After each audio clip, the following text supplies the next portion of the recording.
ممنوعات يا صاحبي.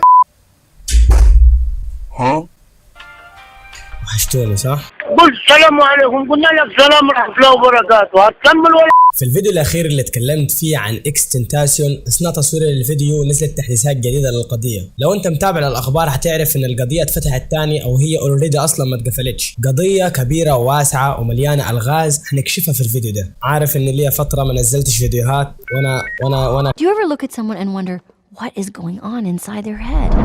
وانا اسف جدا جدا جدا، وحقك علينا يا عم كمال يا كاظمي، وعلى دماغي وانت على راسك من فوق، وانا غلطان وهضرب نفسي بالنعال اهو. يا جماعة الموضوع مش بإيدي، الموضوع كانت فترة امتحانات كمان، يعني النفسية شوية كانت تعبانة ما علينا. وهنا رجعنا ننزل فيس كام. هتقول لي ايه الظروف اصلا حصلت لك ان منعتك تنزل فيس كام ودلوقتي رجعت تنزل فيس كام؟ الموضوع ما فيه يا جماعه ان انا بصور بالتابلت بتاع المدرسه، تمام؟ ففي فتره الامتحانات التابلت ما تقدرش تفتح كاميرا او مايك او اي حاجه، يعني ما تقدرش، المهم التابلت بيكون مقفول. فانا فتره الاجازه برجع اهكره او افتحه مره ثانيه علشان اعرف اصور لكم فيديوهات. لو حد في ثانوي هيعرف الكلام ده. ما علينا، بس شريتش القناه واقع، ما تنساش تشترك في القناه. لو انت مفعل الجرس تلغيه وتفعله من الاول ثاني علشان في حاجه غلط حاصله في القناه عندي. ما تنساش لايكك الجميل وتجيب اكلك او اي حاجه تشربها، ويلا بينا نبدا.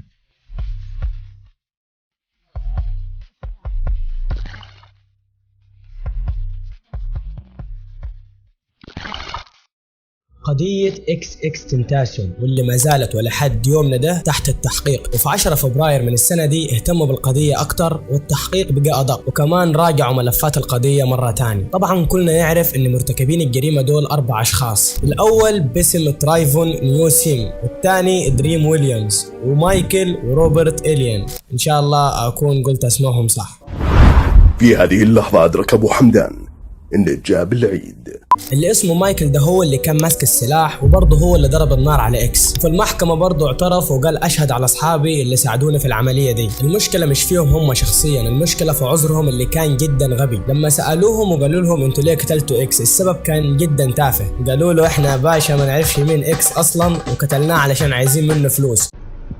What the hell يا اخوان؟ يعني عذر اغبى من كده ما فيش. السؤال هنا كيف هم عرفوا اكس في الوقت ده معاه مبلغ؟ اكيد في حد قال لهم. ممنوعات. وطريقة قتلهم لاكس ليها مليون لغز، لانهم كانوا عارفين كويس انهم حيدخلوا السجن وليه خاطروا بحياتهم، فليه قتلوا اكس اصلا؟ هنا بقى حنرجع للمحاميين اللي تم تعيينهم لقضية اكس. المحاميين بيقولوا ان ورا العملية دي شخص كبير جدا، والشخص ده ذكي. فبعد التحريات والتحليل اللي عملوها اكتشفوا ان اللي ورا القضية دي مغني راب برضه، والمغني ده يا عزيزي المشاهد اسمه دريك. اللي ما يعرفش دريك اكيد تعرف اغنية كيكي. اسكت اسكت.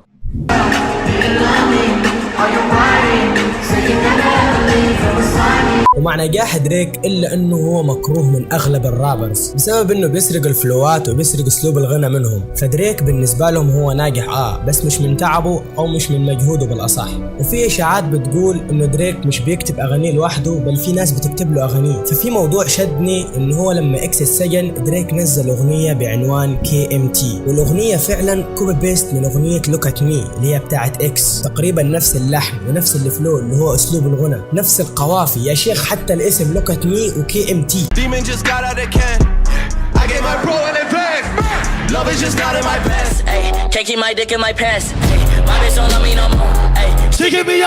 استغفر الله.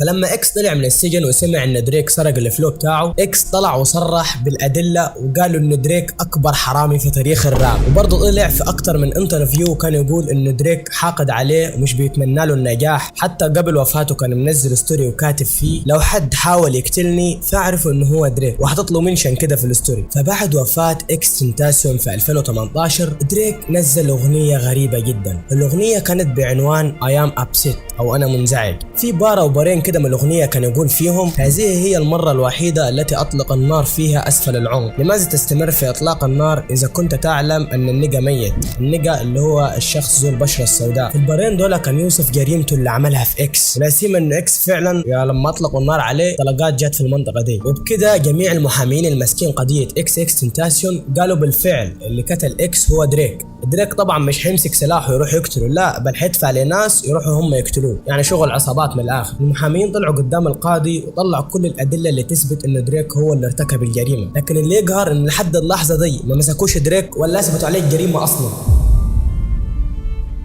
ولكن لحد يومك ده التحقيق ما زال شغال، وكمان تم استدعاء المغني دريك الى احد المحاكم. فايه رايكم في الموضوع؟ مستنى تعليقاتكم. طبعا الزاويه دي اتمنى ان تتعودوا عليها لان مش هقدر ارجع للزاويه القديمه، والحمد لله فتره الامتحانات عدت. هحاول بقدر الامكان انزلكم فيديو كل اسبوع، وكمان حنزل شورتس الفتره الجايه، يعني كده في نص الاسبوع انزلكم فيديو ولا فيديوهين شورتس. الشورتس يا جماعه هتبقى على قناتي الثانيه اللي هسيب لكم رابطها تحت في الديسكربشن. فان شاء الله وسط الاسبوع زي ما قلت لكم حيبقى في فيديو وفيديوهين في القناة الثانية، فروح هناك اشتركوا وفعل جرس التنبيهات عشان حيبقى محتوى دمار. وبس يلا كملوا. فكل اللي طالبه منكم انت تعمل لايك وتشترك في القناة وتفعل جرس التنبيه، يعني تتفاعل معي. باختصار انت لما هتتفاعل معي حتساعد في تطوير المحتوى، يعني ممكن نجيب تليفون احسن نصوره بيه، اضاءة احسن، مايك احسن، بدل ما ماسك المايك كذا في يجيبوا مايك كوندنسر. وكمان ما تنساش تعمل لي فولو على انستا وفولو على تويتر وتيك توك واي حاجه يدبها فولو، كلهم بنفس الاسم جاست كريم زد. وبس اشوفكم الفيديو الجاي على خير ان شاء الله. في امان الله.